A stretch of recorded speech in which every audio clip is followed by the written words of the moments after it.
Our second, our second inductee needs no introduction. He is Mr. Aviation, Mr. Personality.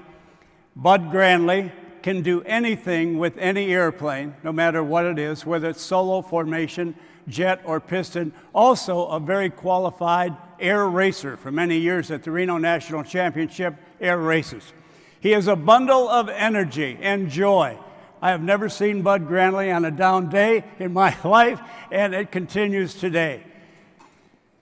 There was a thing that happened. We took air racing up to Moose Jaw, the home of the Snowbird Jet Demonstration Team a number of years ago, and it was just for the unlimited class. They set up pylon courses out in front of the air show area, and I think we had about 9 racers, and at that time, Ron Smythe owned the P-51 called Miss America. It's one of the most recognizable P-51s out there because it's painted in the colors of an American flag. Some of the model makers have presented the model to people who are interested in building model airplanes. It's a very well-known airplane. So Ron Smythe said to Bud, will you race the airplane up there? So Bud brought up the Miss America P-51. Now, Bud will tell you something, tell it to you quickly, and you better not forget it. So he got in my face and he said, "Clisham, on the announcer stand, keep your eyes open." So I did. Pretty soon, something I never thought would be possible, and it took me to tears. Here was the Miss America P-51 Mustang in red, white, and blue colors leading the V formation of the Snowbirds. Whoa, that was amazing. And you set that up. Ladies and gentlemen, the legend, Bud Granley. All right, now, Bud, before you go on, Mr. Lee, roll that tape, if you will. During an airshow career that spanned portions of 7 decades, Bud Granley built a national reputation as a skilled aviator, an engaged mentor, and a committed safety advocate.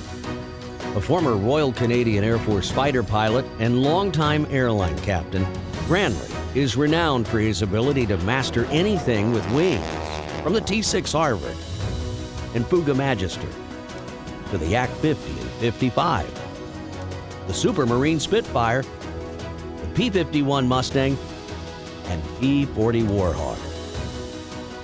He's a reliable showman, relentlessly focused on entertaining airshow audiences. Bud's talents have even been recognized by his peers with both the prestigious Art Scholl and Bill Barber Showmanship Awards. Beyond his skill and showmanship as a performer, Granley has also been an influential leader in the airshow community. He helped to create the Northwest Council of Air Shows. He served as an ICAS board member and as the ACE Committee chair. He's also an honorary member of the Canadian Forces Snowbirds, and he's worked as a mentor for dozens of new performers throughout his 62-year airshow career. For his invaluable contributions to the airshow community as an aerial entertainer, mentor, and tireless industry advocate, the International Council of Airshows Foundation is proud to induct Bud Granley as the newest member of the Airshow Hall of Fame.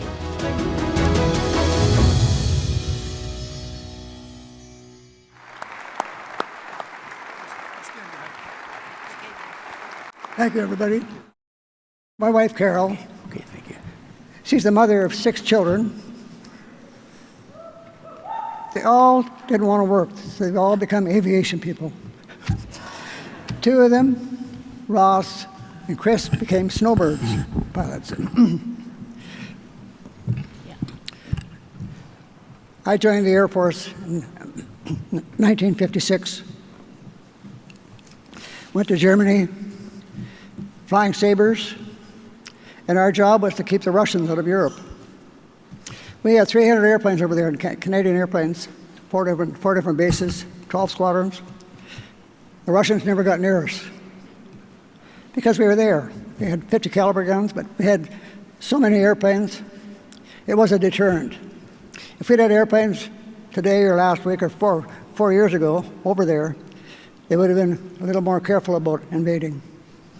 So it was an important job.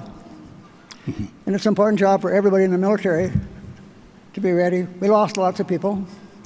In the 10 years that I flew F-86s, we lost 110 pilots. And we weren't shooting. It was just accidents and that sort of thing. In the 40 years that they flew 104s over there, they only lost 40 people. Now, can you imagine those statistics standing up today? No, wouldn't happen. But the airplanes were cheap. Sabre was $250,000. 104 was probably $2 or $3 million. So it's about economics. Now it's going to cost $100 million to replace one of the airplanes. So, my wife Carol, I'm going to talk to you a little bit.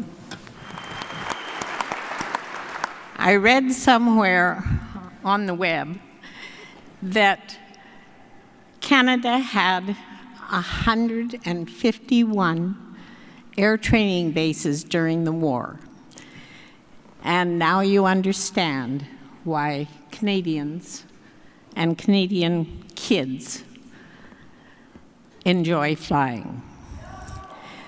Our north was opened by one of our sons. Our oldest, my oldest brother, was on the first CF-100 teams that opened Cold Lake. The U.S. sent a force up there years later, but they're still the #1 deterrent for any problems in the north.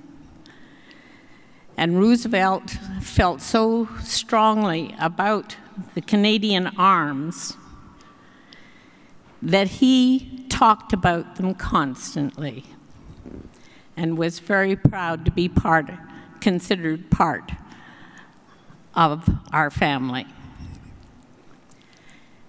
We have 3 sons who are captains, or pardon me, 2 sons, 1 daughter who is a captain as well with Alaska Airlines. Okay, And coming back. So when she came home from university and started to work in the profession that she had originally chose, she came home and she said, I can't stand working inside, I gotta be outside. Yep, thanks. So Bud put her on the computer and flight training, and he made her do everything upside down. I don't know if Debbie remembers that, but she learned to do everything upside down. She's now a captain with Alaska.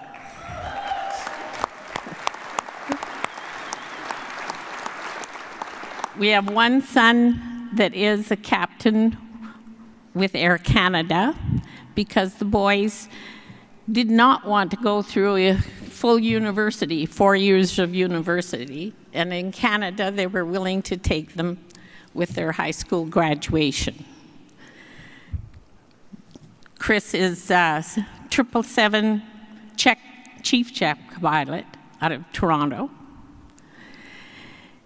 And Ross spent some time in the Canadian military, and as you can see, he's a snowbird.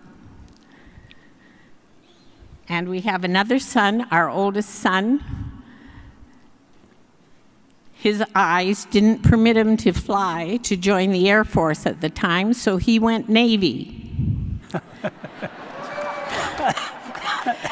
But he's also a snowbird because he developed a training facility through cameras. He went to training with the birds every year and filmed them from every position, and that was part of their training.